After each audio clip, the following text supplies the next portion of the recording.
This is going to bring me up to something, a point. There you go. You lost your match. We're really upset about that.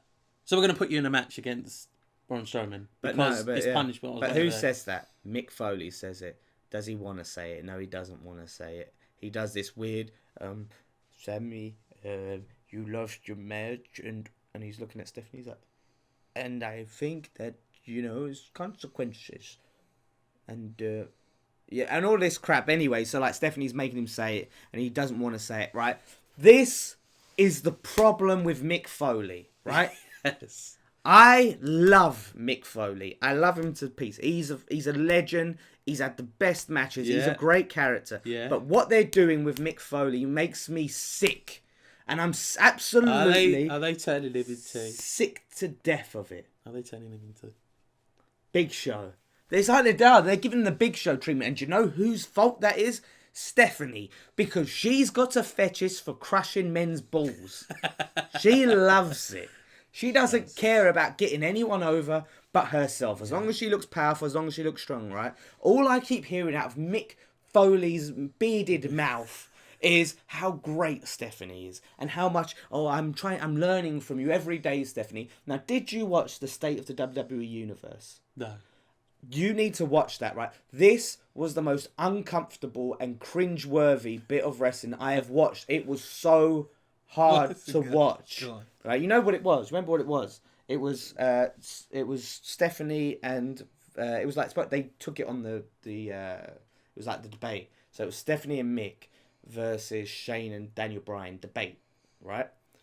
This was a few weeks ago, Halloween time. Yeah. Oh my God, it was hard to watch. It's Mick Foley. He's having a real effect on him, all these matches. But they had this really uncomfortable moment when Renee asked this question: would you work with Daniel Bryan? And he just went on a weird rambling rant about how great Stephanie is. There's a charity he's working for. He promotes it on Twitter. And just didn't talk anything about Daniel Bryan. And Shane McMahon, I believe the question was about Daniel Bryan. Every single thing that come out, he just kept talking about how great Stephanie is. But can't you see? Maybe it's something they're building something. If you watch this, you're gonna see that was hard to watch. There was a good bit of like back and forth where like Mick Foley was like, "You don't want to be here, Daniel. You know I like you a lot, but you don't want this job. I want this job." And Daniel Bryan was like, "What are you talking about? Like, when you was told you couldn't wrestle, you went off to TNA."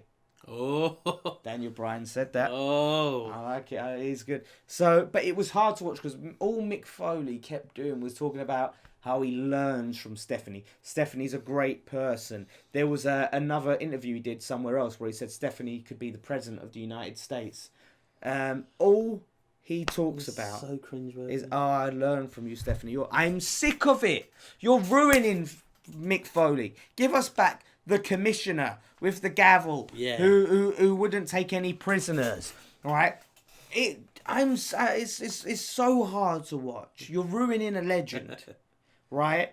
Like, I'm sick of Stephanie. Stephanie has the potential to be a good heel if she could just get over herself and stop burying all the talent, not having to collect people's testicles and put them in her purse, right?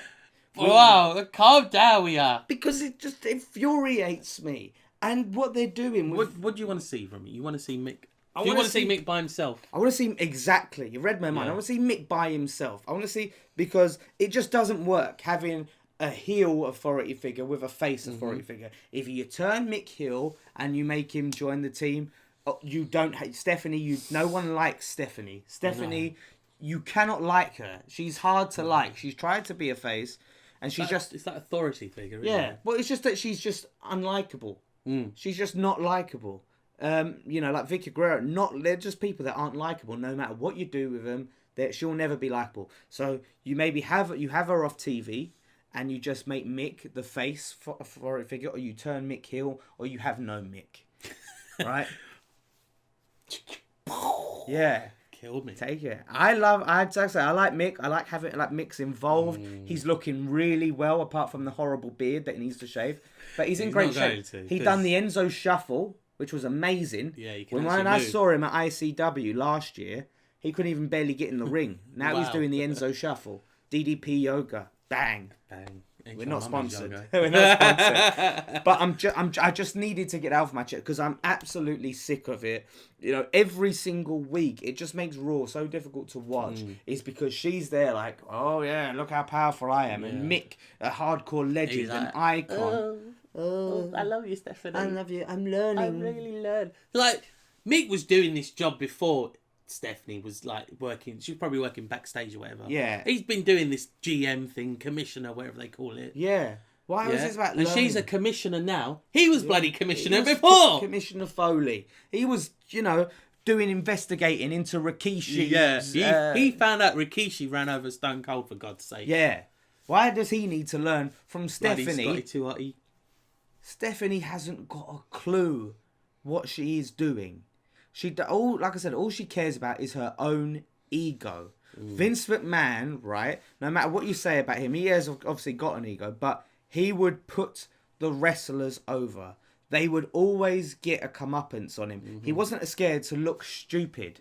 And if you're going to be a heel authority figure, like Vicky Guerrero used to, Vicky was good. Eric Bischoff, like I said, Vince McMahon, even Heyman, they would all get their comeuppance, whether they'd be gunged, have a move done on them. Yeah. The joke was on them because no one likes authority figures in real life. No. So having an authority, people watch WWE to escape, right? That's why you watch it. It's true, yeah. You don't want to sit there and be reminded the boss always wins. They're always going to put you down. No, and that's what Stephanie does. Is like if anyone says anything to her, you know what annoys me as well about Stephanie?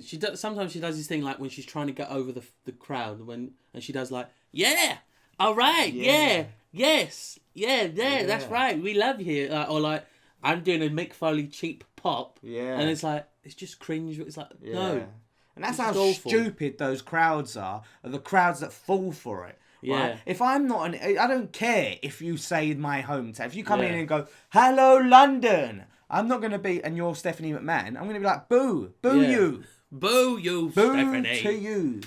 Where to, Stephanie? She does it like in a way she goes like really sarcastically though, doesn't she? Yeah. Like, it's really noisy. But these idiots are like, oh yeah, Ohio, woo, he said my name, she said our town, woo. And I've got nothing against Ohio or anything. I'm just saying, right? First thing that came in my head. But they're like, whoa, she said my place, she said where I'm from. That's where I come from. I come from there. Who cares? She's just, you don't like her, boo her.